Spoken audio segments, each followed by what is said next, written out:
Hello viewers, welcome back to అన్నప్రసాద channel. ఈరోజు ఇంకొక మంచి రెసిపీ నేర్చేసుకుందాం. కొబ్బరి భక్షాలు, కొబ్బరి బొబ్బట్లండి. ఇంకెందుకండి ఆలస్యం, రెసిపీలోకి వెళ్దాము. ఇలా కొబ్బరిని సన్నగా చాప్ చేసుకొని మిక్సీ జార్లో ఫైన్గా గ్రైండ్ చేసుకొని పక్కనుంచండి.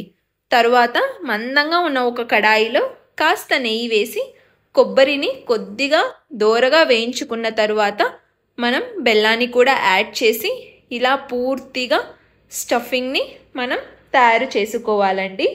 సాఫ్ట్గా తయారు చేసుకోండి, సరిపోతుంది.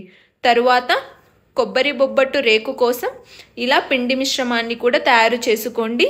ఇది మినిమం 4-5 గంటల పాటు ఈ పిండికి రెస్ట్ ఇవ్వాలండి. అప్పుడే మనకి ఇంతే సాఫ్ట్గా మీకు కూడా తయారవుతుంది. తరువాత ఇలా బటర్ పేపర్ని కానీ ఆయిల్ పేపర్ని కానీ తీసుకొని కొద్దిగా పిండి ముద్దను ఇలా చేత్తో తట్టి రెండు వైపులా ఆయిల్ని అప్లై చేసి ఇందాక మనం ప్రిపేర్ చేసుకున్న కొబ్బరి స్టఫింగ్ని ఇలా ఉండలుగా చేసుకొని ఇలా పిండి మధ్యలో ఉంచి అన్ని వైపులా క్లోజ్ చేసి చేత్తో తట్టుకుంటే కొబ్బరి బొబ్బట్టు తయారైందండి. తరువాత కొబ్బరి ఓలిగను కూడా ఎలా తయారు చేసుకోవాలో నేను చూపిస్తున్నానండి. చేసే ప్రాసెస్ అంతా సేమ్ అండి, కానీ కొబ్బరి ఓలిగ కొద్దిగా మనం ఇలా పైన ట్రాన్స్పరెంట్ పేపర్ని వేసి ఇలా పూర్తిగా స్ప్రెడ్ చేసుకుంటే మనకు కొబ్బరి ఓలిగ తయారైపోతుందండి.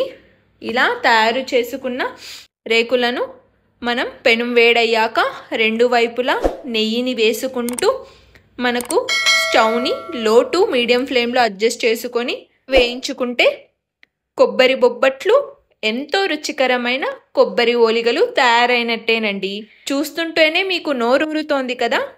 నచ్చిందా? అయితే తప్పకుండా మీరు కూడా ట్రై చేయండి.